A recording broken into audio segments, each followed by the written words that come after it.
What's up, guys? Welcome to Robin's Nest, the channel where we discuss everything crypto. And in today's video, I'm going to be covering how to use a decentralized exchange, also known as a DEX. So your Uniswap, SushiSwap, those are going to be the examples we use in this video. But before we get into that, I just want to say, guys, if you haven't already, please like and subscribe to the channel. We cover all sorts of things crypto. So if you're getting into the space, you're definitely going to want to follow along. So definitely hit those two buttons. So without further ado, guys, decentralized exchanges.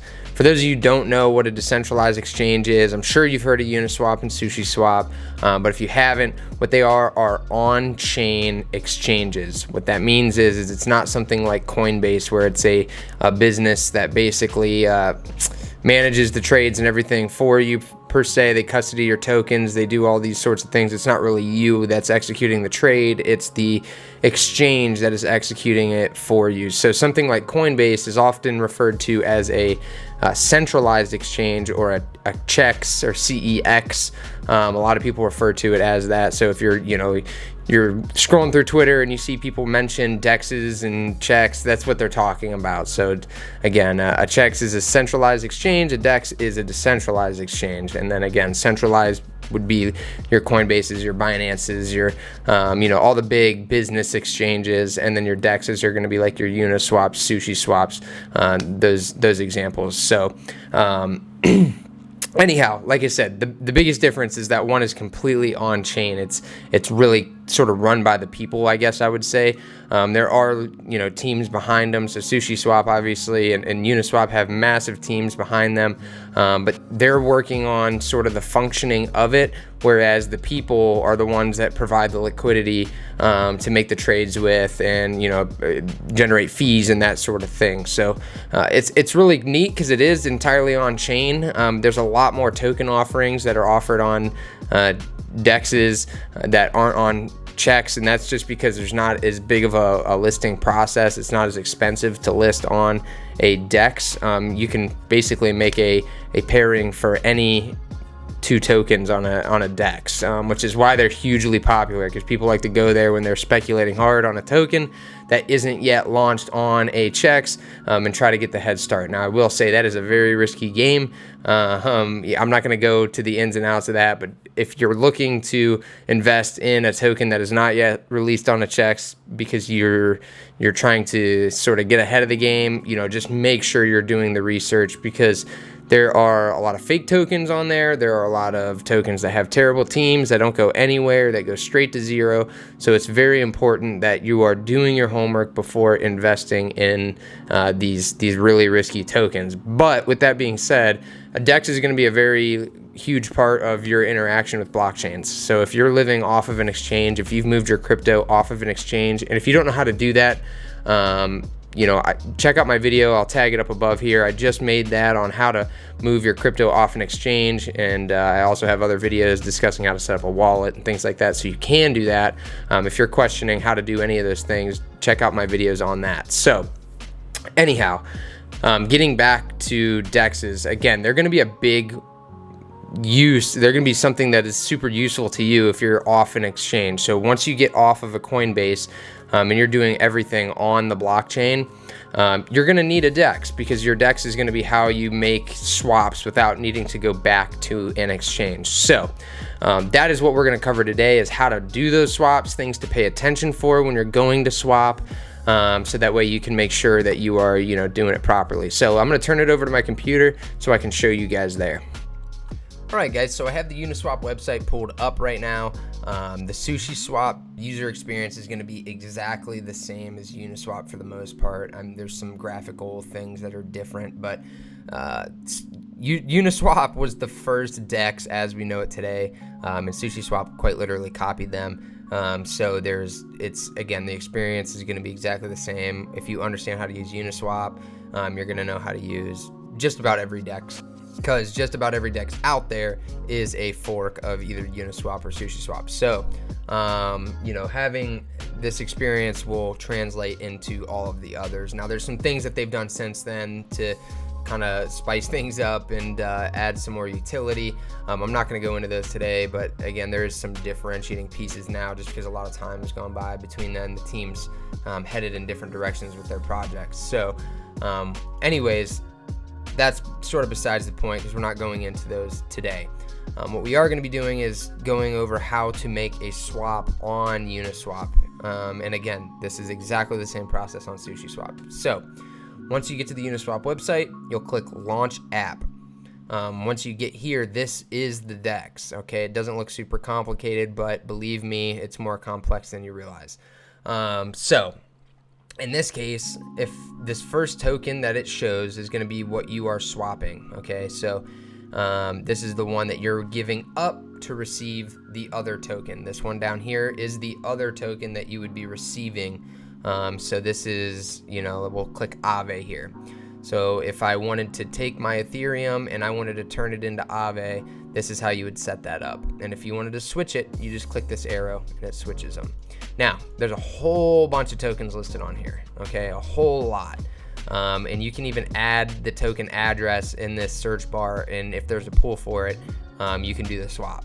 So you need to be careful when you're going through the list of tokens that are on there. If you're just speculating and looking for tokens to buy, be very careful of just buying some of the crap that's on here, because some tokens that are on there are maybe not legit, or maybe anyone can add one for the most part. Now, Uniswap has gotten better about this because this list now is sort of vetted by them. So most of these are going to be legitimate, but you still just want to be very speculative of any tokens that might be there, or ones that you might have entered into the search bar. Those are the ones you really got to be careful of, because there are scams out there. And so you need to just make sure that the token that you're picking is the token you want to swap for. Now, a good way to do that is by taking the token address of the one you're wanting to swap for and just pasting it in yourself and making sure it pops up. Now, Aave in this case, it is the token address. This is one I've added, so I know that this is the right Aave, not some copycat duplicate token trying to take my money. Anyhow, once you've got the tokens that you want to swap, you go enter in the amount you want to swap. So in this case, I'd swap 1 ETH, and it'll tell you down here how much you would receive in Aave. Now, there are a couple things you need to pay attention to when you are making a swap. One is, first of all, make sure you're getting a fair amount back. Okay, so it kind of gives you the dollar value here. Be careful with this. I usually pay attention to, I'll look at like Coinbase or something if the token's on there. I'll do the conversion myself to see, okay, ETH is worth, 1 ETH is worth $2,829. When I divide that by the value of 1 Aave, how much should I be able to get? And make sure that these make sense. If one is like totally out of whack, then something's wrong, and you probably don't want to do that swap. Anyhow, in this case, everything looks fine.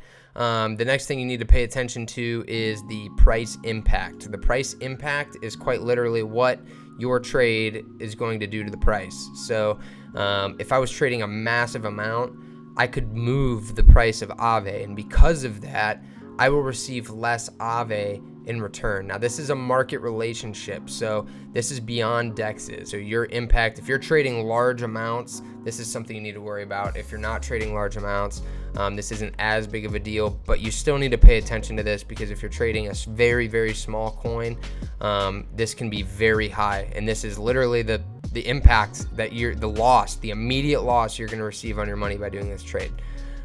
So again, something you need to pay attention to. If this is up there at like 10%, then that means if you do this trade, you're going to right off the bat lose 10% of your money.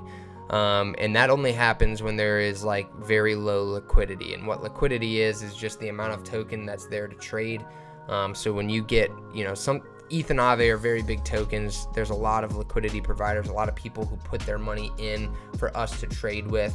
The benefit to them is that they receive a fee. So when I swap, they get a fee, part of the fee that I paid. Now, outside of price impact, what you need to pay attention to, and this is just as important, is slippage. Both of these things they're equally as important. I cannot stress these two enough. You need to pay attention to these two.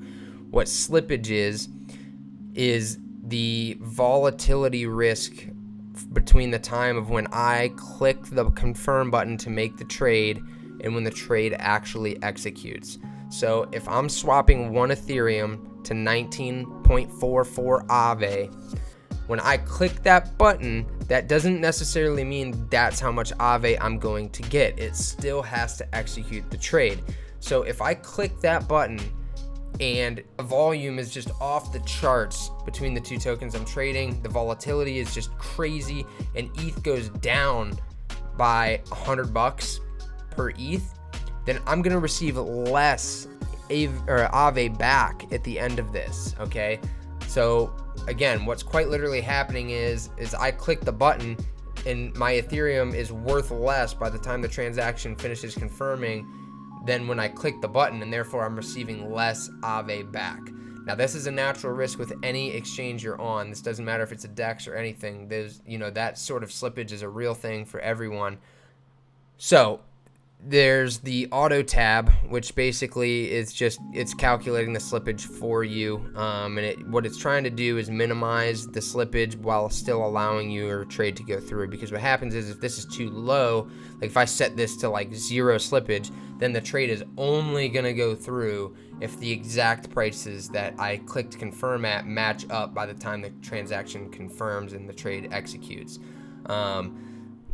The reality is that's never going to happen. 9 times out of 10, that transaction isn't going to go through because the prices are going to move in between those 2 times. And so what'll happen is it'll just get rejected and you'll lose out on your gas fee that you paid. So you don't want it at 0, but you don't want it higher than, I would say for me, like only in some crazy circumstances would I even get this high, but like 5% is like the max that I would be willing to put in the slippage tolerance.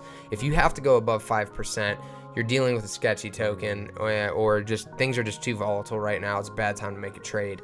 So, again, anything above 5% is insanity. Sometimes you might have to go to like 1 to 2%. That's still like more than I like to normally go. And for most of you, I would just recommend sticking on auto. But if you go in here and you're trading some turd tokens, okay, and you click this and you see the slippage is at like 20%, that's ridiculous. You're going to lose 20% of your money before you even click the button. And that doesn't even include your price impact or anything else. So, you need to be careful because a lot of tokens too will have front running bots. And what these bots are doing is that if they see that you have 20% in your slippage, what they're going to do is they're going to go buy that token basically and do the swap for cheap and then sell it to you for the higher price and pocket the spread. So you need to pay attention. You need to make sure that your slippage is, pretty low. Again, would not recommend doing anything over 5%. There's also scams out there that feed off of this exact thing. So if you're swapping, let's say you want to swap your ETH into some turd token, okay?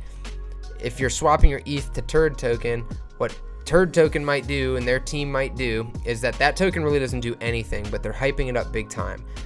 But they tell you the only way you can execute a trade and get their token is by setting your slippage at 20% because your trade won't go through if the slippage isn't at 20%. The reason they do this is because if everyone sets their slippage at 20%, it's going to make it look like the token that they're swapping for is skyrocketing in price. Because basically what's happening is that you're swapping your Ethereum, a bot comes in, front runs you for 20%, hikes the price of the token you're buying up 20%. So you just took a 20% loss as soon as you click that button. But on the charts, it looks like the token just shot up 20%. And so everybody else who's holding the token is happy. Everyone feels happy. Meanwhile, those bots are just feasting and taking everyone's money via the slippage and giving it to the team. The team is making boatloads of money that way. And the token really doesn't even do anything, but the price looks like it's going up. So there's lots of hype around it. That's a scam, okay? And this is why I say be careful of anything over 5%, because as soon as you get over that, again, you're taking a huge loss. You're taking a huge loss right off the bat. And some bot will front run you, so you need to be careful. Anyhow, all in all, though, this is pretty much the swap. Those are the 2 biggest things you want to pay attention to. You also need to pay attention to the gas because the gas is sort of dictated depending on how complex the transaction is. Not sort of, it is dictated by how complex the transaction is. So ETH to Aave is an easy swap because both of these are big tokens. Both of them have lots of liquidity. That means there's a lot of people who hold both of these and have provided liquidity with these tokens. So because of that, it's a one-stop shop. And what I mean by that is I'm quite literally just swapping my Ethereum to Aave. Way you can check this is you go down here to auto router. You can see in my trade, it's going through Uni v3. If you see v2 here, it's just a different version of Uni. They upgraded, so that's the difference. It's taking my ETH, it's swapping my ETH to Aave, and I am receiving Aave at the end. Now, for tokens that are not big like ETH and Aave, you might have to take multiple steps, okay? So Ethereum is going to be like your base currency on most exchanges. WETH is still just Ethereum. So if you see WETH, it's still Ethereum. It's basically the same thing. I'm not going to go into the technicals of it. But anyhow, ETH and Aave are still two very big tokens. If I wanted to go from something like Anchor to Aave, it's going to take multiple steps, and because of that, it looks like one transaction, right? So if I were to click this and not pay attention to anything in the router here, it just looks like I'm swapping Anchor for Aave. That's it, right? Well, no, what's actually happening is it's taking my Anchor, it's swapping it to ETH because there's an Anchor ETH pool, and then it's taking my ETH and swapping it to Aave. So there's multiple pieces of the transaction. So if you have a token that's less known, or Anchor's still pretty well known, it's just not as big. It doesn't have as many pools available. It only has ETH pairings. Because of that, it has to do multiple trades. Like I said, it has to go to ETH, then to Aave, and because of that, your gas fee is going to be a bit higher. So you need to pay attention to that as well, because that can cost you more in gas, and if gas is really expensive, you may not want to do that. You may just want to wait. But all in all, guys, this is the function of a DEX. This is how a DEX works, some things that you need to pay attention to. I haven't gone into the pools side of things. That gets a little more complicated. I will go over just the basics of a pool. So I'm going to go to the Uniswap analytics page. I'll include a link to this down below. But what this is going to show you is a few things, really. It's going to show you this is TVL. This is how much value there is in Aave tokens and Aave pairings. What this tells us is that this TVL is the amount that we have to trade with, okay? So that's a lot of money. There's $8.64 million worth of Ethereum and Aave and other token Aave pairings for us to trade with. Because of that, we get relatively low slippage, relatively low price impact, okay? If this was lower, so like let's say we were swapping a token and this was like $10,000, if that was the case, our price impact would be astronomical and our slippage would be crazy high, because there's just not as much to trade with. So my trade is making a bigger splash in the market value of the token when I execute the trade. And these DEXs all operate, they have the price feeds for them are sort of on their own. They're basically priced on their own based on the activity on that DEX itself. Because what will happen is if I'm executing lots of trades on here and there's lots of volume going through Uniswap, the price at some points can get higher or cheaper than what you'll see on like Coinbase. And when that happens, you open up an arbitrage opportunity, and so basically people will trade between those two exchanges to pocket the difference. So if you're trading a turd coin, though, that doesn't have a lot of volume, what can end up happening is if you have a very low liquidity amount, the TVL is very low. Again, that just stands for total value locked. That means there's not a lot of money there to trade with. And so if I execute my trade, it's going to shove the price up. And because there's not a lot of volume, it may never come back down. So if someone did a trade like that, you might be paying a very high premium to trade into that token.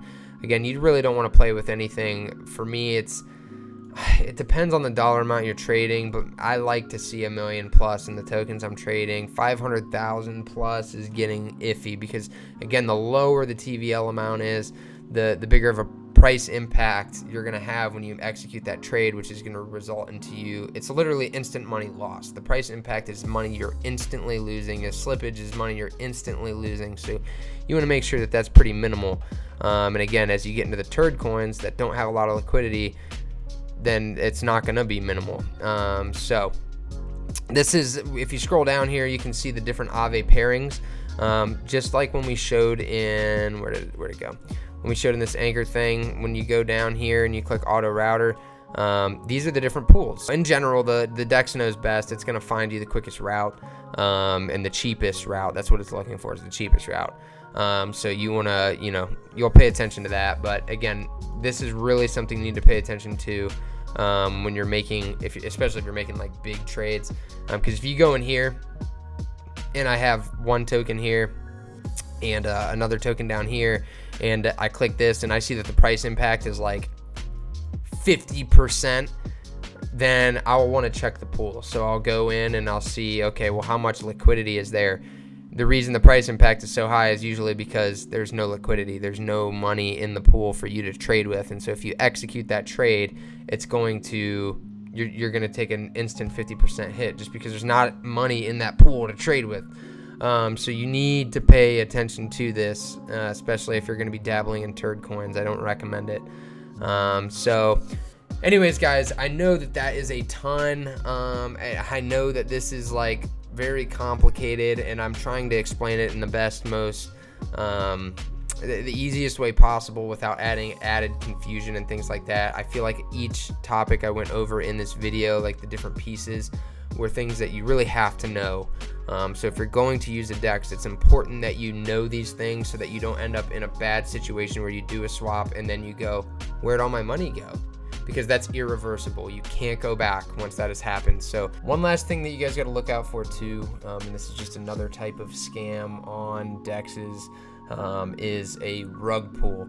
Now, a rug pull is kind of complex, and I'm not going to go to the ins and outs of it. I'm sure you guys have heard of it, but what I am going to do is I'm going to make a whole nother video explaining what a rug pull is and how to detect a rug pull. So if you plan to use a DEX, you're going to want to check that video out.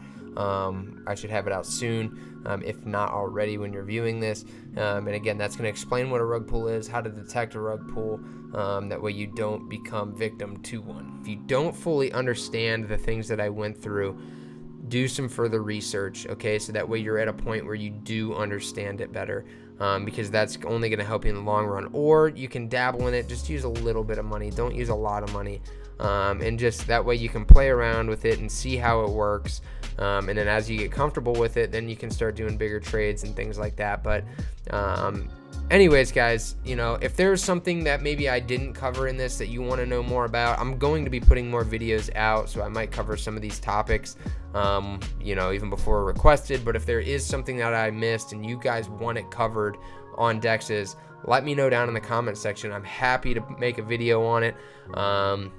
Happy to go through it in more detail. Again, I'm just trying to make this more digestible without being too overwhelming. So I really hope this video helps you guys out. Again, DEXs are a big part of living off of an exchange in crypto world. So, it's very important to get familiar with them and how to use them and that sort of thing. So again, I hope this kind of breaks you guys into that. If you did find this video useful, please like and subscribe to the channel. Your guys' support is really appreciated. And with that being said, I will see you guys next time.